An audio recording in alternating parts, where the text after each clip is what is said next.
Hello, everyone. Here is my Tuesday episode, a little bit late in the day. Okay, but still here as promised. And there are some stories happening like right now, as in like yesterday, Monday, and today, Tuesday. They are going to be on the one that I'm going to record in a few days. I'm letting the news for this week add up and then I'll put it all together on Monday. So that's why. But there is still a lot of news here. I'm kind of still playing catch up. But I am up to date now as of this episode. So I hope you enjoy. And I did want to apologize because I forgot to add the timestamps last week until like the next day. I totally forgot about it. So I will do that, you know, ASAP with this one for you guys. Okay. And I hope you enjoyed today's episode. Welcome to the Bravo Papers, a safe space for all us Bravo fans who love to analyze, deconstruct, and talk about our favorite Bravo shows ad nauseum. So join me, Bravo and Botox, and we'll catch up on all the Bravo news and read way too much into our favorite shows and Bravo celebrities.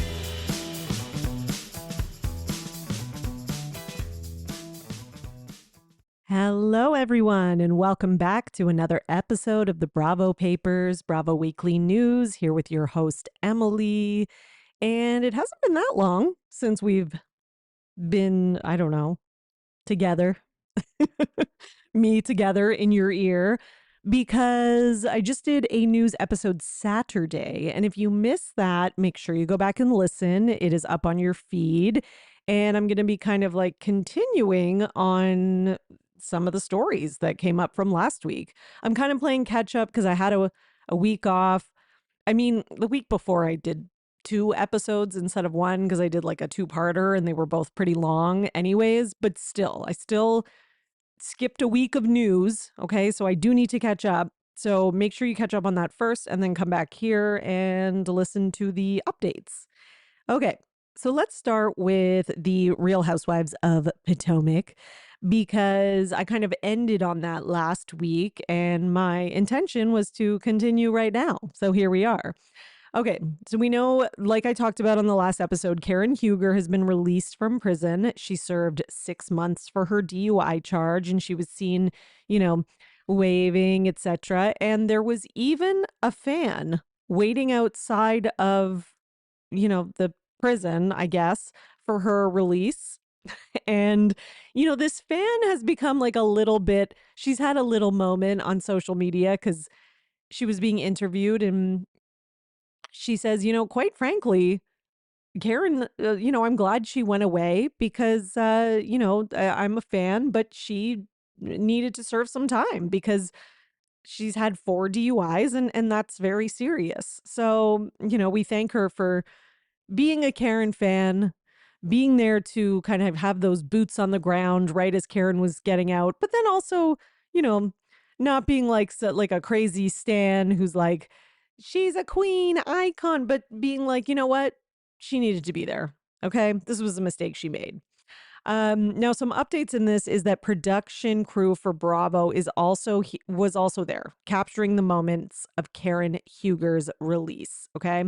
She went to get hair and makeup before going back home. And moving forward, this is according to TMZ, Karen won't be allowed behind the wheel for a year. I mean, I think that's kind of short. I think when you've had 4 DUIs, like, I think you should get a year per DUI. You know what I mean? It's like you've had 4 and maybe she's done stuff before, like maybe she's already had like a probation and stuff, but still you didn't learn from it the first time, the second time, or the third time. So I think 4 years is, she can afford a driver. She can afford Ubers. She's fine. Um, Blue Eyes or whoever can give her a ride around. I joke, of course, but she's also going to serve 5 years of supervised probation upon release. So that is a hefty amount of probation with an interlock device required once she's cleared to drive again. So is an interlock device, is that the like breathalyzer? Okay, so I just looked it up. It is the breathalyzer. So ignition interlock program. So the device is an in-car alcohol breath screening device with the ability to prevent the engine from starting if it detects alcohol in your system. I mean, good.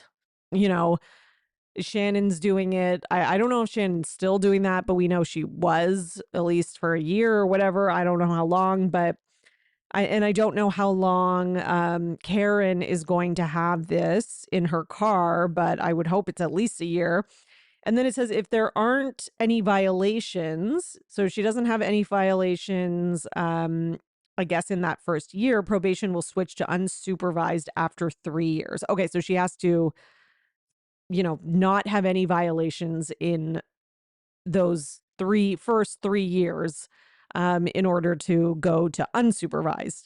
So listen, as much as I'm glad Karen went away, because just like her fan said, this is not like your first DUI. This is your fourth. And we all remember that she didn't really show much remorse. Like she was really kind of in denial, like still trying to lie to the audience about it. She was like, even like getting mad at people for bringing it up. Like just the list goes on and on. And she did not handle it well at all from a PR standpoint, from the standpoint of just like her role on the show. Like she really should have gone down the like, I'm devastated, I'm sorry, I'm humiliated, I'll do any like, and she just didn't.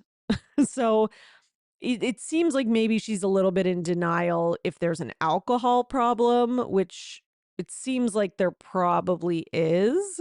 Again, I'm not diagnosing her or anything like that. I don't know, but everyone kind of implies that there is. And, there's always been her castmates being like, oh, yeah, you get an mid-afternoon phone call from drunk Karen. Like it is kind of like, the word on the street, as Giselle likes to say.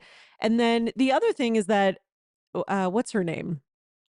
My God, Charisse. Charisse used to always say that Karen wasn't this like grand dame figure, etc., around Potomac as she kind of became on the show, and that in reality, Karen's like kind of like she basically said it in an interview, like I think it was a podcast interview. Charisse basically says she's like the town drunk. Like she was like known to be like the one at the bar, like falling off the bar stool, and her husband would have to come pick her up. And like, it was just that kind of thing. So yeah, I guess there, all signs seem to point to something.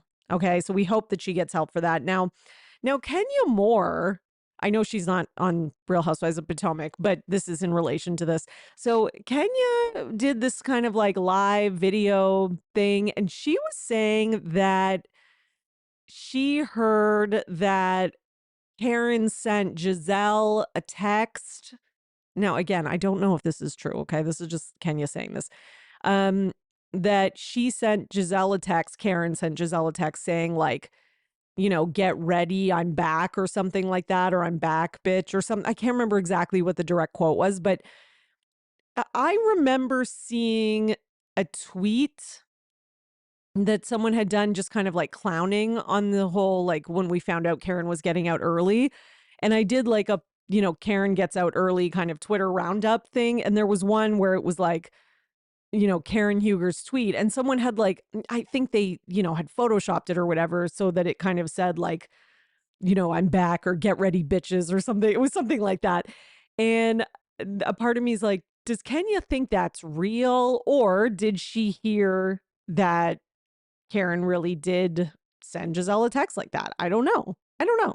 And listen, we all love the kind of frenemy situation that Giselle and Karen have always had, and them kind of like shading each other and all that. It's always good laughs and all that, but at the end of the day, Karen really needs to come back with some humility, and she needs to have some contrition, and she cannot come back all like grand damish. I think she already kind of, she fucked that up once with that last season, and I hope she, from this time in jail, because again, like she was in prison and she was, I would assume sober that whole time. So I do hope that some change of realization, because she has no, if she comes back with that same attitude and et cetera, I don't think it's going to fly well with the fans, including myself. I know it won't, because that's just not what we're looking for. Like you need to be regretful and remorseful. Like that's the only way to do it, really. Okay, let's go to some Real Housewives of Atlanta news, because there seems to be some drama right now while they are filming that has kind of hit the social media. So, if you remember, after last season wrap, there was a lot of rumors kind of floating around about like new casting and who's going to be joining Atlanta. And one of the names, or one of the rumors was that a Love and Hip Hop cast member would be joining, which a lot of people didn't like. Okay. A lot of people on social media were like, well, is that the same vibe as Atlanta, Real Housewives of Atlanta? They're two completely different types of shows and it doesn't make any sense. And then I saw some people saying that there's only maybe like one person from the love and hip hop world who would make sense on Real Housewives. And unfortunately, I can't remember who that was, but I do remember that. But, it turns out that there is somebody from Love and Hip Hop Atlanta going on to Real Housewives of Atlanta, and that is K. Michelle. So she has been pictured filming. And listen, I've never watched Love and Hip Hop, so I don't know really anything about her. I just kind of read like a little on Wikipedia and that she was on Love and Hip Hop Atlanta. She's a signed music artist, American country and R&B singer, television personality. She was on for the first 2 seasons and then returned during its fifth, and she signed with Atlantic Records. Okay. So there was a picture that was released of her with Portia, Kelly, and someone else who I don't know. I'm not sure who that is. And it seems like there is some drama. Okay. Because she posted a Instagram story that said, okay, nice girl has exited the building, period. Bimbo. Now, is she calling, she's not calling herself a bimbo, right? She's calling somebody else a bimbo, I'm assuming. Listen, I gotta say, I haven't heard bimbo in a long time. That's like an older one. It's very 90s, So listen, let's bring it back. Why not? I also always liked Mimbo, like the male bimbo. It's kind of like it plays on the stereotypes, of course, and of course it's offensive. But at the end of the day, I think it's one of the lesser offensive ones. If we're going with like just name calling, with between women, we shouldn't be name calling. It's not good to be doing any name calling. But if we're going down the name calling path, I mean, there's much worse than bimbo, right? Maybe I'm wrong. Maybe bimbo's super offensive, and I'm just crazy today. Okay, so let's go to more about that, because she made some tweets. Actually, are these tweets or comments? It doesn't matter. Either way, this is what K. Michelle says. If it takes a group plot, a rumor, or scheme to bring me down when I'm coming in with love, you already lost the game and lost in life. Then she says you have to be a sick person to plot and scheme on someone who is minding their business. Now, people are sort of guessing that this conflict is in relation to Angela Oakley, because they don't follow each other on social media. And I don't know if they did before, though. Like, people are like, oh, she doesn't follow Angela. I'm like, okay. But I mean, you would assume if you're new on like a cast, though, that you would be following each other. So fine. But yeah, it does seem like they are not, maybe in the best place. And that's kind of like part of the rumor that's going, or the rumor mill that's going around. You know what? I keep thinking I'm hearing a ding and that my phone is going off. And I'm like, well, there's no message. And then I just realized that I'm like swiping on my phone with like some of the notes that I have for you guys right now. And it's banging up against my teacup. You don't care about this at all. I know. Okay. Okay. So I'm going crazy today. I'm telling you. Okay, now we also have some Simon and Portia news. So Portia asked the judge to hold her ex-husband Simon Gobadia in contempt, claims he owes $667,359.55. Marital for marital residence expenses, alimony payments, attorney's fees, and property taxes. Portia wants Simon to give up his share of equity in their home to cover the unpaid expenses. Okay. So this is all according to legal documents that were obtained by TMZ, and she filed these on not last Thursday, but the one before. And she claims that his non-payment is a knowing, intentional, and ongoing disregard for this court's authority and the final judgment it issues. Okay. So again, I know I've said this a million times, but I'm going to say it again.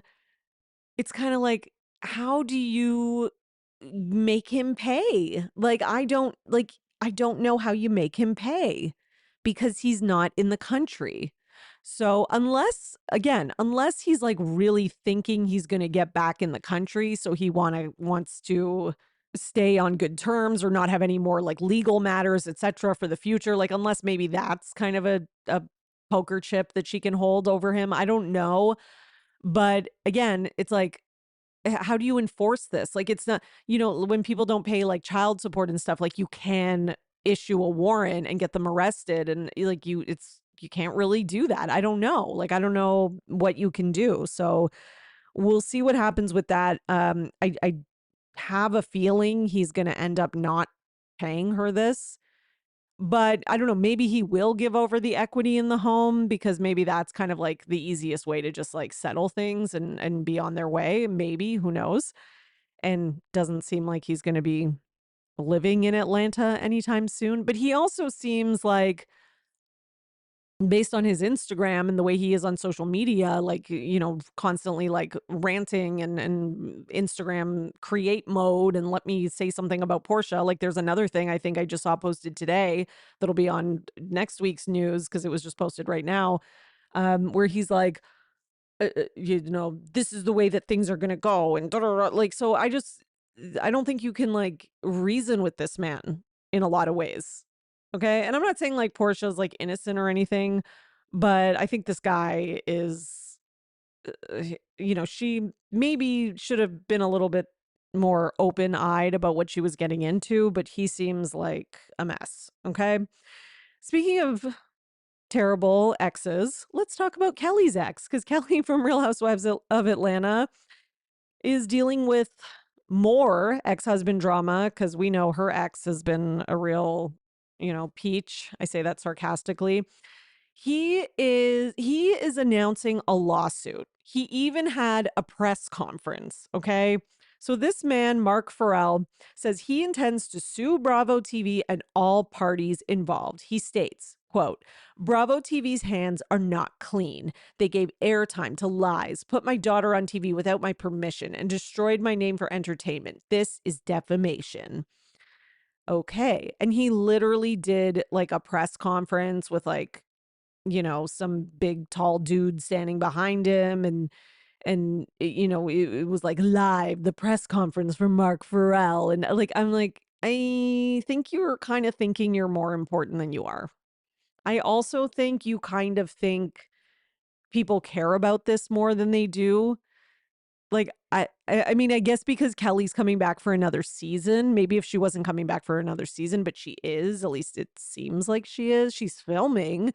But who knows? You could be filming and get demoted to friend of. And, she wasn't like so popular last season. Like she started strong and then she just was kind of like wah wah by the end of the season. And I think people were just kind of like, man, with her.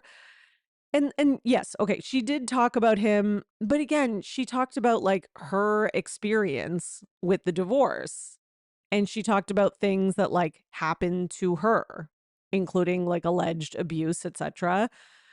But, you know, like I think this lawsuit will probably go nowhere because at the end of the day, like Bravo, this is part of like NBC Universal. Like they have got money and lawyers up the wazoo. They sign these ironclad contracts, like all this kind of stuff. And it's not like she was on the show saying his name, and I believe that they even like blurred his picture. And if his daughter was on TV, I'm kind of like, well, does she have full custody? Like, is that, I don't know. Maybe they did need his permission. I don't know. But so maybe that's the only place where he's got a little bit of a case. But I think this is going to be kind of a long and dead end road for him. But again, I think he's just doing this because this is his ex. She went on the show. She told her side, and he doesn't want people to hear her side, especially if it involves physical abuse, which it does. So there you go. Um, Kind of classic abuser move, you know? Okay, let's go to some Orange County news because I know that you guys I know that 40 minutes last week just wasn't enough. There's more. This I even had in the notes for last week and I didn't put it in. I was like, I'll just save it. But that's how much fucking OC news there is going on right now. Okay. Let's start with Katie on the Vial files. Okay. So just a few kind of key takeaways. I'm not going to like go over the entire episode, obviously, but just the key takeaways here. Okay. So when it comes to bloggers, Katie believes that Gretchen and Gina are the biggest hypocrites. She admits that she did make some mistakes when she first started, like rookie mistakes, basically. But she's more careful now. She also feels hurt that Jen didn't take accountability for what she knew about the dinner with Gretchen. So here's a quote. She was there and she could have backed me up. Katie reveals that she was seriously depressed for days and was like in bed crying after Emily's New Year's party with the lie detector. And as of now, she is still not on speaking terms with Jen. Okay.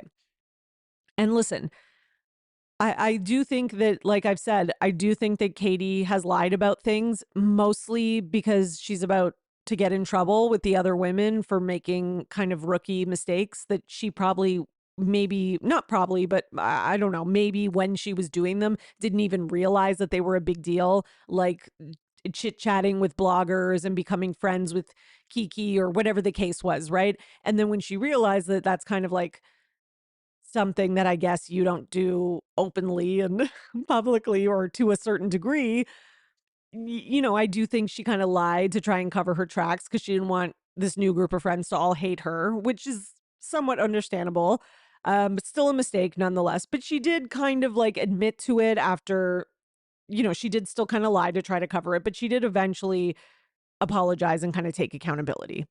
Okay. Um, so that is why I'm kind of like, I do believe her when it comes to the Gretchen of it all and that Jen heard it because it does sound like Gretchen just kind of regretted letting this fly. And it also just kind of sounds like Gretchen, like maybe production didn't want it to be brought up because maybe, that like, listen, the naked wasted thing is kind of seen as like one of the worst things that has ever been filmed and used as entertainment fodder on Bravo TV. So it does kind of feel like, I could see like Alex Baskin or whoever being like, it's 2025. We cannot talk about Naked Wasted again. Cause then people are going to go back and revisit it, which they have been.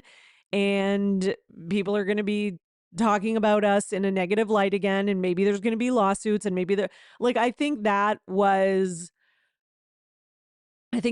probably it. And since Katie didn't really like, and since it was kind of feels like it was Gretchen and Slade who are bringing that back up, maybe they realize, well, if we're the reason that it gets brought back up, then maybe we're not going to be invited back on the show. And it does seem like Gretchen wants back on the show because she's even entertaining like making up with Tamra in the most recent episode.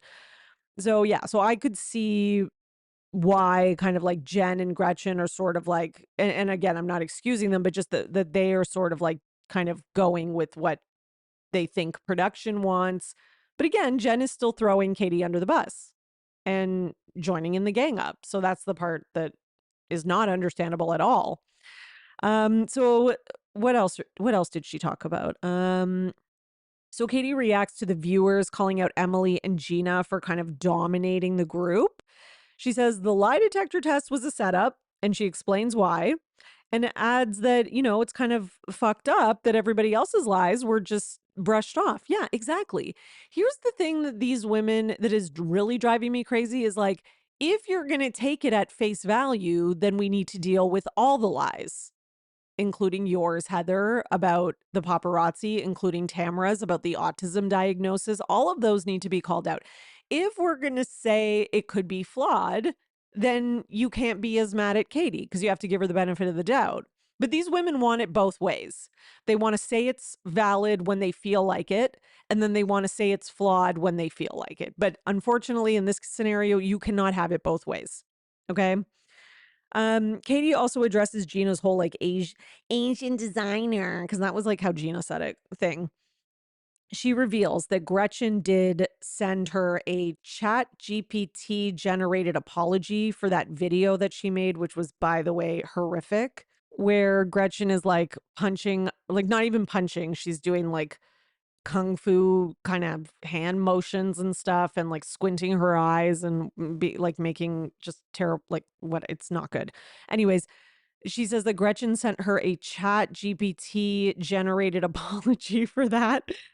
Um, and yeah, okay, so not good. And then Jen was also in the video. Katie does say that while Jen did share the video, she felt that it was really Gretchen who was being inappropriate. I see what she's saying, because in the video, Jen just like walks up to the punching bag and just punches it normally like you would and doesn't make like the noises, whereas Gretchen is like kung fu chopping it and then like squinting her eyes and then also making noises that are like kind of the stereotypical like kung fu movie noise. Like, yeah, so I can see it. But Jen still needs to take accountability. She still took part in that, and she still didn't say anything to Gretchen, and she still thought it was fine to share it. So that is kind of like, maybe you need some lessons in, some sensitivity training or something. So, and again, you see how Katie's kind of like giving Jen the benefit of the doubt. This is what pisses me off, because then Jen is out here on social media being like, oh, you're running a race campaign. And I'm like, Katie's not running it. Okay. Katie's just living her life as an Asian person who sometimes has to deal with stupid, insensitive people like you who post a video like that and are like so in your own bubble that you don't even realize that that would be offensive. When, by the way, it's 2025 and you're a grown adult and you should. Okay, I don't care like how much of a blonde whatever. How about I stereotype you? Are you a dumb blonde from California? Da, da, da. Like, you wouldn't like that either, Jen. So maybe it's time to be a little bit more sensitive to that, right? Instead of like blaming Katie or whatever. And it's not the fans' fault if they notice it. That doesn't make it a campaign. So Katie talks about not being invited on the cast trip. Okay, so we're going to see this trip to Amsterdam soon. She says that even Bravo asked if she could show up, but they ultimately decided it wasn't a good idea. And I saw Katie on another interview where she kind of mentions that like she sort of like she realizes now that production, like she was kind of mad that they weren't like letting her go, I guess, for a minute, but then she realizes now that they were sort of protecting her because these girls were like going to eat her alive. But she says if she has to guess why the women are banding together against her, she thinks it's because she may have embarrassed them a little last season by bringing up things that they may have lied about. Well, isn't that funny? I agree. Okay. I think this is all stemming from Emily, first of all, and the whole like, what's it called? Talking shit in front of her kids about Heather, which Emily 1000% did. I do not care what anyone says. I'll believe that forever. Emily 1000% was talking shit about Heather in front of her kids. And I don't even think it's like that big of a deal, by the way. Like just admit it. I wouldn't even crucify her for it. But, because it's like Miss Heather that they all have to bow down to, it's like, Emily couldn't admit it. And Heather about the paparazzi thing. And then was Katie the one who brought up the whole like Gina with the real estate connections? I can't remember, but if it was, I like, again, these are such stupid things too. It's like, and again, like we get these newbies who come in, they don't do anything, and then we complain. They didn't make an impact. They were boring. They don't get hired again. Then we have a newbie come in who is more like strong, gets in the mix, da da da. And then you have the cast doesn't like it. Right? So it's almost like a lose-lose in some way, and then you get the fans being like, "Yes, call them on their shit." Like, so it's hard. It is a tough thing. Like, if you have a newbie who gets in the mix, you need a cast that's like secure enough and understands how this works that they're going to be kind of like just deal with it. Like Bronwyn, okay? Bronwyn came on SLC and she fought with people and she called them on shit as well. Like she wasn't digging stuff up so fine, but she did call them on things and fought, and her and Lisa hate each other, but like, to give some credit to the SLC ladies, when somebody comes in and stirs things up, actually, maybe I shouldn't give them credit because of Monica. Okay, I take it all back.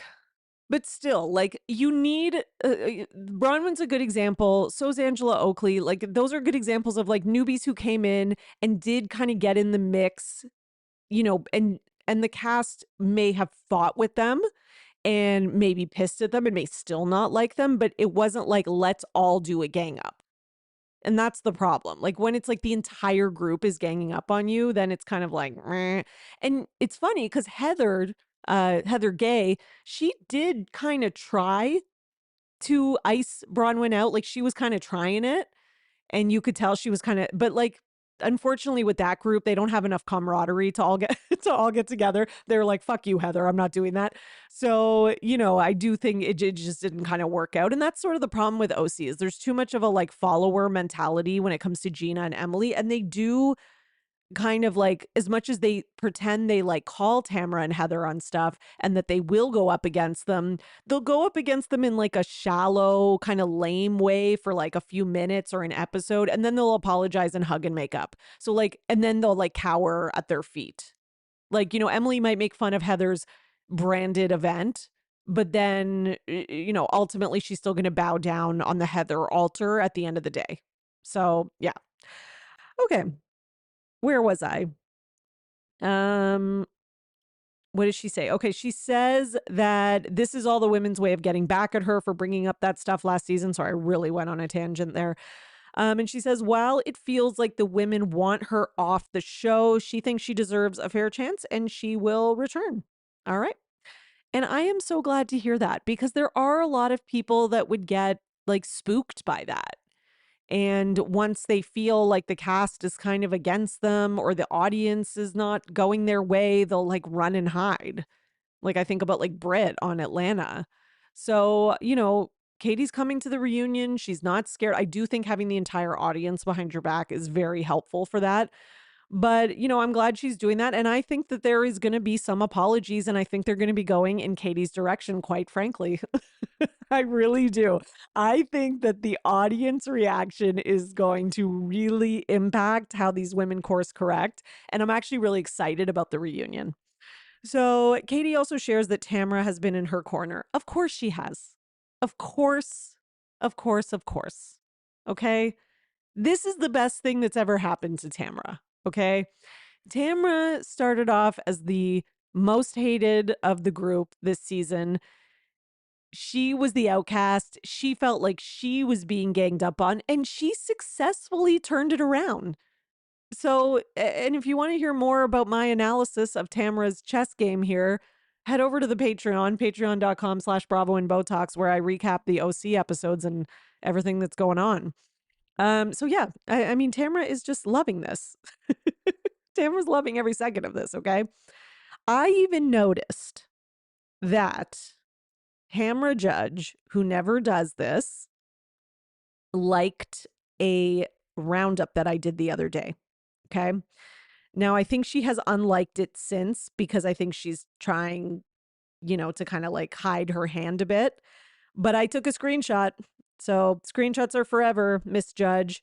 But she did like one of, and Tamara never like engages on my page. And listen, I have to give Tamara a little bit of respect, because oh no, she does still have it there. Oh, it's still there. Because I have been so incredibly like critical and cruel to Tamara with these Twitter roundups, and like calling her on every single, which, not feeling bad about it, she deserves it. So I will say that, but she has never blocked or unfollowed. or sorry, she's never followed in the first place. I think she's one of those people, she just creeps without following, but she's never blocked. I'll give her that. Okay. Whereas Gina, I've been blocked, you know, many others I've been blocked, basically the whole cast of Beverly Hills. Um, so I'll give her, like, I think Tamara cares what the audience thinks, but only to the point that she doesn't want to get fired again. Because the first time she got fired, it was because of audience backlash and audience calling for it. But I think in actuality, she really just doesn't give a shit that much, and is like, I think she's just like, I think she's happy being a villain as long as it doesn't get to the point where she thinks she'll be fired, which is why she did the whole autism thing, because she'll do anything to keep this job. I really think that's kind of a big part of it. So yeah, so she did like that post. It was mostly criticizing Gretchen and Slade. So of course that's like right up her alley. Um, Now the other thing is that Katie went on Two Teas in a Pod, spoke to Teddy, kind of gave her side of things, and then she wrote sort of a shady caption. And listen, there's nothing like that groundbreaking from it, but I'll just tell you her caption. She said, "I spoke to a blogger today. Just wanted to let everyone know. LOL. Thanks, Teddy Mellencamp and at Two Teas in a Pod." So, Teddy said that she found her to be, reasonable and like a nice person and somebody that Teddy feels she would hang out with. Okay. So clear, obviously, because Teddy is Tamra's bestie too. And Teddy's like, yeah, Katie is my friend Tamra's ticket back into, the somewhat good graces of the audience. Listen, I don't think the audience is ever going to be like, Team Tamra, we all love Tamra. Like, that's not going to happen. She's not like the next like Garcelle or anything like that. But she just wants to get back to kind of like villain status without being super villain, where, like she was kind of in like, maybe like one level below Jax. And I don't think she wants to be at that level. The whole like lying about like maybe like using autism as an excuse. Like, it was too much. And I think she wants to get back to like a villain who's just villaining without people calling for her to be fired every 2 seconds. So I think that's kind of what she's doing. That's her like little plan. Now, one thing that Katie and Teddy talked about that I do need to highlight is that Teddy says that she was told that Sheena, Miss Shishu herself, was the one who told Kiki about the roofie rumor. And Katie said she has heard the same thing. Well, there's a twist. Why is Sheena involved in everything? Like, can we just let her back? I think we need to just let her back on the valley. I really do, because between the book and her telling us she might as well share her blood tests with us at this point. Like, she literally is sharing everything to stay relevant and getting involved in everything. Like, she's getting involved in this show. She's like getting involved in like Secret Lives of Mormon Wives. She's obviously getting involved in like, Sheena is so scrappy.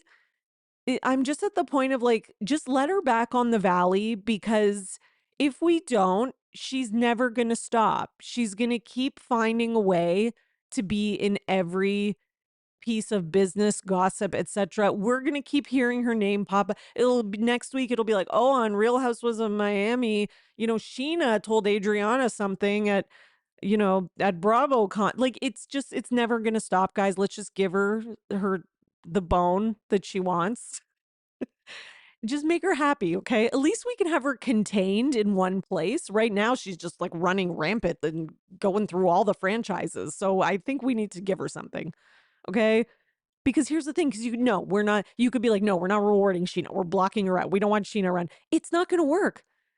She'll never leave. She's like I don't want to compare her to a virus because that's mean. She's like a little gnat. Like, she's just, you kill one and then she just pops up again. Okay. Now, I don't know if this is true or not that Sheena told this. Listen, it's possible that Sheena told this to Kiki, and it's also possible that Katie also talked to her about it. That's the thing. And it's kind of like, I think if Katie did talk to Kiki about it, she'd be better off to just admit it. But sometimes it's like, you deny it and you're so far into it. It's like, you're like, well, now I can't go back. But there is a Gretchen Sheena connection. Okay. So at Face Reality 16 did a great, kind of deep dive into that. Basically, Gretchen and Sheena have been friends for a while. Gretchen was at Sheena's first wedding in July 2014. She was on Sheena's podcast in 2018. Sheena attended Gretchen's baby shower in 2019.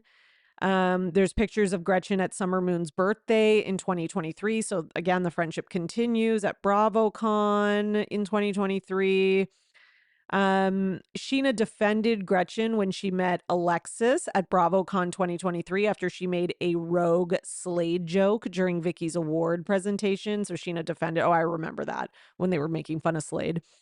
And on top of that, we know like Kiki and Sheena are also friends. So Kiki's been on Sheena's podcast 20 to 25 times since December 2023. Okay. So yeah, so there's a lot. Okay. And it's like there is connections between these three. So I'm not saying that means that like, oh, this is definitely what happened and like Katie's vindicated or anything like that. Cause I think they probably both spoke to Kiki about it at some point. I don't know in what order, but what I will say is that it does seem like Kiki and Sheena probably gossip and have talked about it. It seems like, Katie thought Kiki was her friend and also thought, she was someone she could probably trust to tell this to and that it wouldn't get out there. Like there's a whole bunch of kind of different layers to it. And, it also seems like Kiki maybe has some sort of like she kind of knows Gretchen a bit because like then there's an episode of Shenanigans where Kiki's the guest and they're on the phone with Gretchen trying to convince her to come back on the show. So like there are connections between all these people. So long story short, it's not impossible. That's the thing. It's not impossible. And it's also not crazy to say that more than just Katie has been gossiping about this and that Gretchen is a fucking idiot who ran her mouth about something that's seems like it's probably not true. Now, again, the whole naked wasted thing is still true and Tamara's still a monster for that, of course, but the going to the hospital part. And listen, don't make up lies and talk to a table of 8 people about it if you don't want it to get around, especially when you're friends with Sheena. Okay? That's kind of the moral of the story. And then backtrack later. Like you know, and then try to blame it all on somebody else, basically. Now, meanwhile, Vicky's kind of getting in the mix too, because apparently her and Tamara have exchanged a few texts after Tamara said that Vicky deserves to come back for season 20. I mean, that's all you had to say to get Vicky back on your side. And then Vicky was also speaking about on her podcast, My Friend, My Soulmate, My Podcast, she said in Morocco, Slade called producers and wanted to manufacture drama to help Gretchen out. And Vicky said, Slade's a caller. He likes to call, which of course he does. He's like the momager, except not a mom. He's a husbandager. I don't know what else to say because he doesn't work, clearly. I don't know what else he's doing.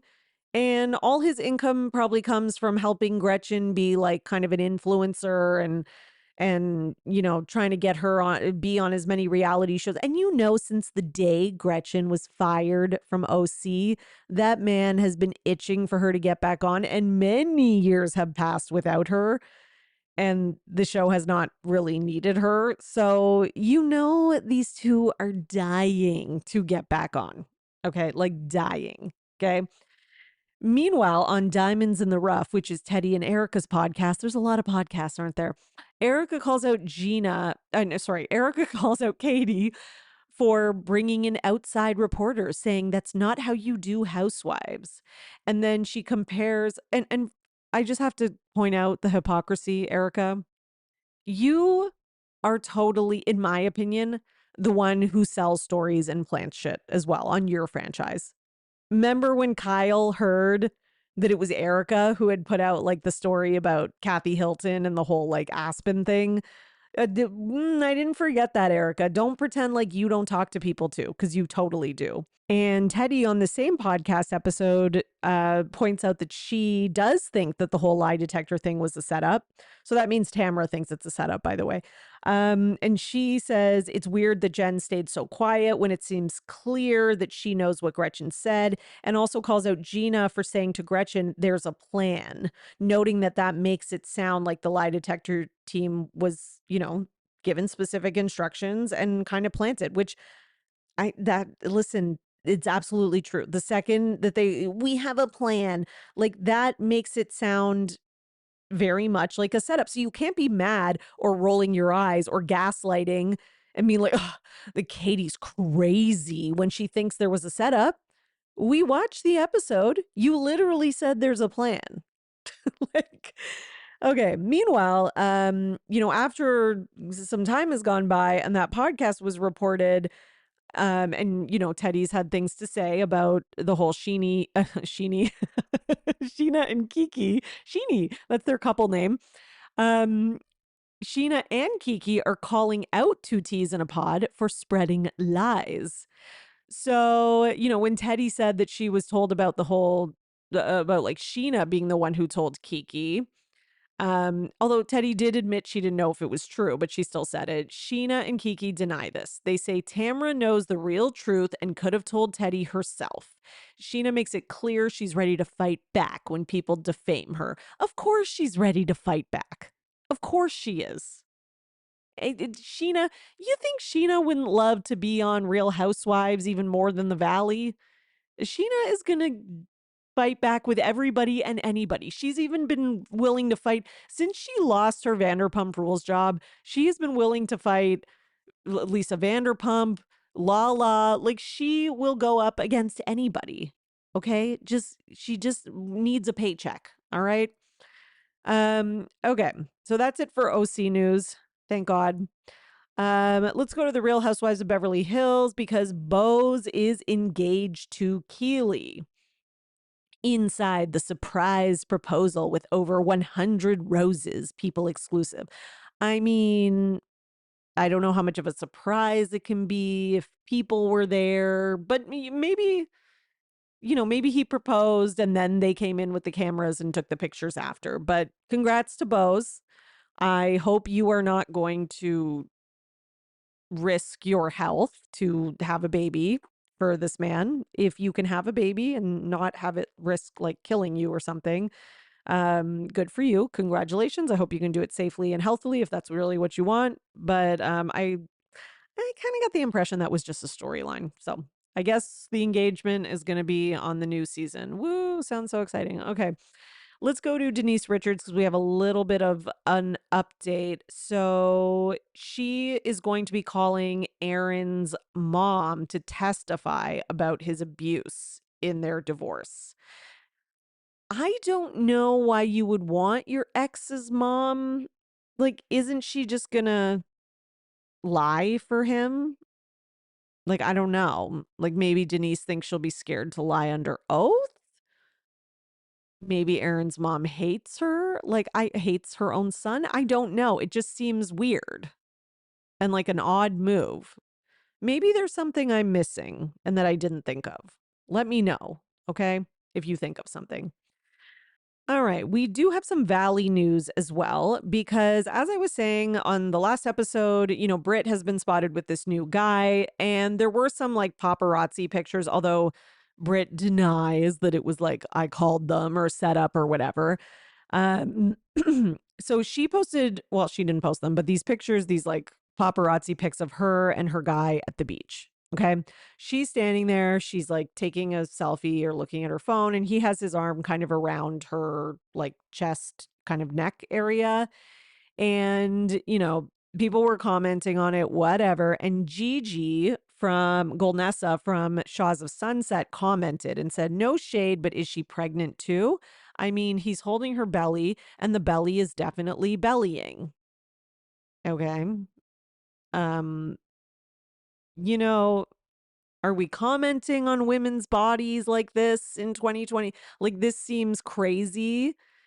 And have you never seen Britney before? Like, she's not a petite woman. Like, she is in the sense that she's short, but she's not like a stick thin size 0 type who's like bony, and then when they have a belly sticking out, you're like, "Ooh, that's not what we're used to." Like, she's a curvation, like she's a fuller figured girl, and like, to me, it just looks like how Britney looks. And I don't mean any of that as an insult, because I don't think that that is a bad thing.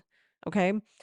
She just looks like her regular, like Gigi wanted to body shame her. That's what I'm seeing. She wanted to body shame her, but she wants to pretend like it's like an innocent observation. Gigi is, I mean, she's very toxic, very, very toxic. So she writes that, and she's, of course, gotten a ton of backlash, because why wouldn't you? Um, so she left that comment, and Kristen Doty, who is a very good friend to Brittany, even though Brittany's not always a good friend to her, went on and did a little like video on Instagram and basically called her out for it. And then Kristen sent Gigi a DM saying, "Why would you comment on a photo of Brittany speculating pregnancy as a woman and a mother? Fucking disgusting." Yeah, exactly. Like, exactly. And then Gigi like responds and, is like, as a woman and as a mother, it sets, it looks like a pregnancy announcement. There's an image of that man holding her stomach. By the way, he is not holding her. He's actually nowhere near her stomach. His arm is so high up that you can't see her neck. His arm is covering her neck. Like, he's nowhere near the stomach. I just want to say that for the record. And then she goes on like this whole long rant about how she's not the one, and try to accept God into your life. And I can admit to making a mistake. Okay, but you're not. You're actually just like, you wrote, like, I'm not even going to read it all because it's just stupid, but it's actually just a long ass justification and excuse and like blowing up when you're the one who fucked up. Like, you're the asshole here. And then Zach Wickham decided to get into the mix and replied to Gigi's comment and said, "No shade. I thought about not responding because I don't usually respond to trolls, but you're a troll who should know better. So I figured, why not? Well, no shade, but your horrible personality is on display with comments like this.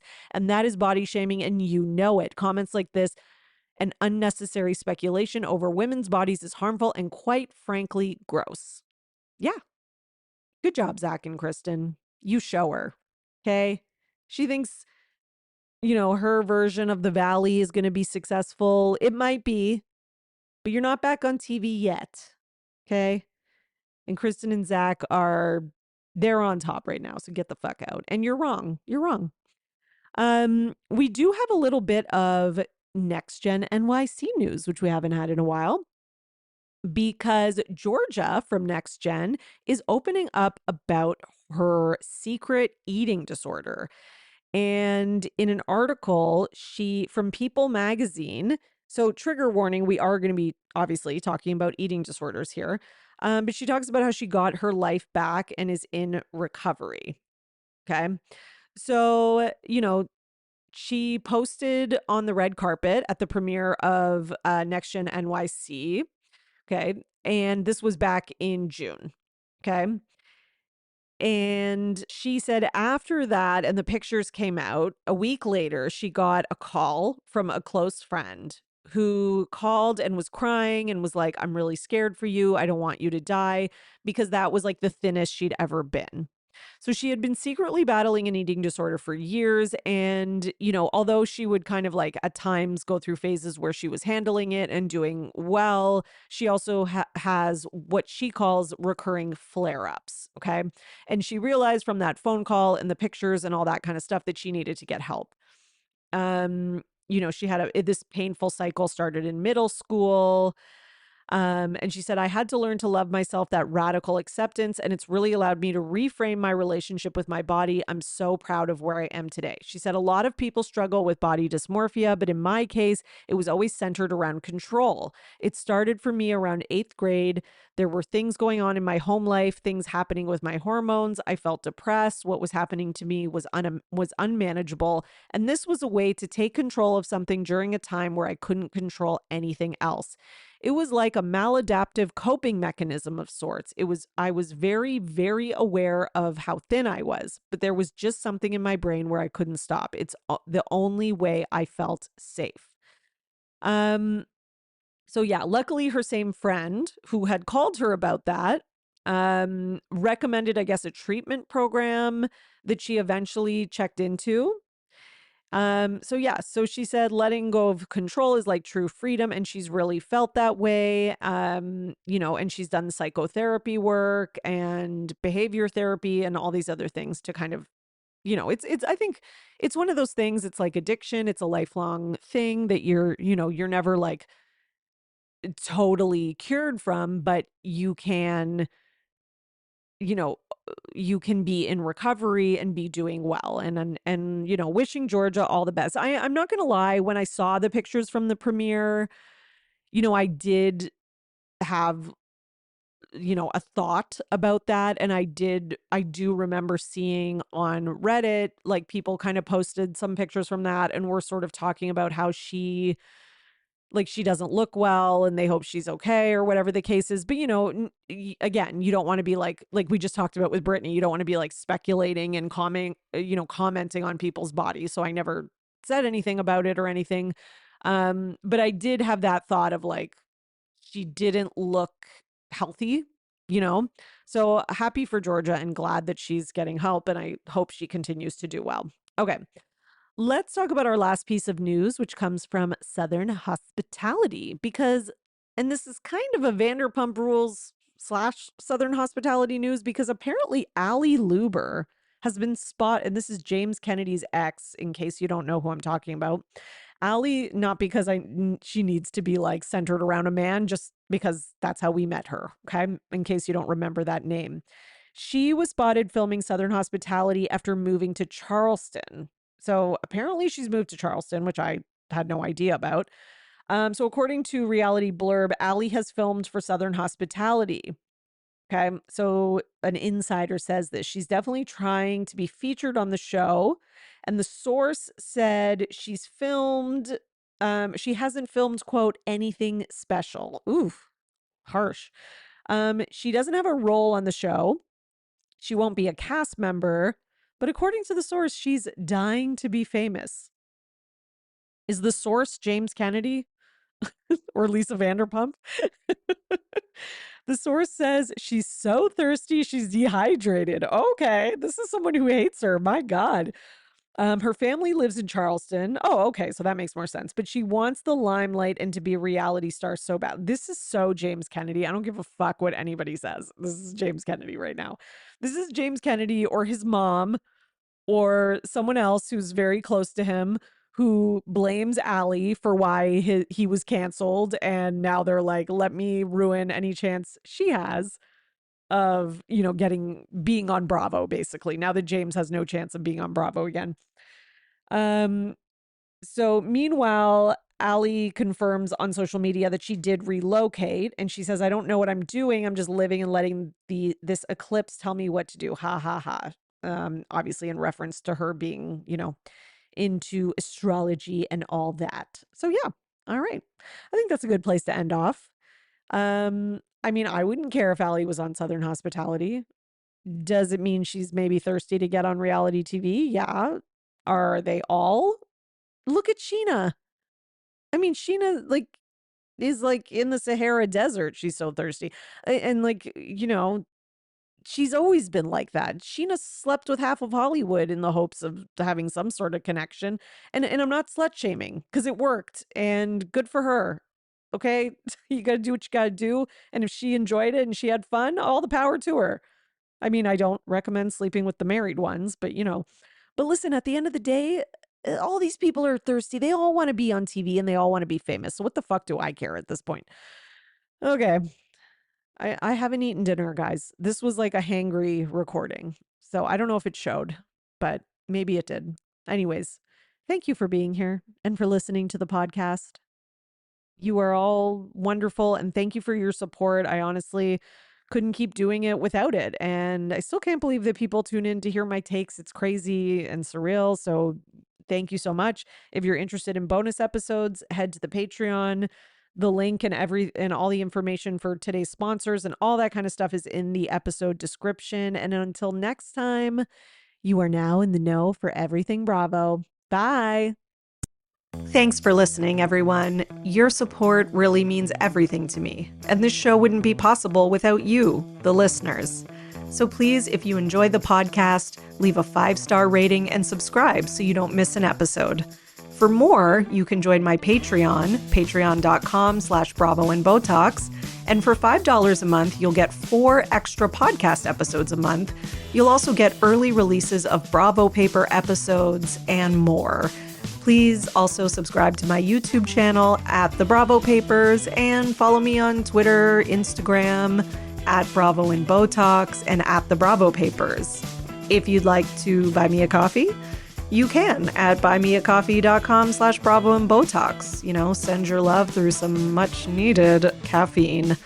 And any guest that was on today's episode will be in the show notes, all their social media and contact information. So thank you so much, everyone. Keep overanalyzing Bravo.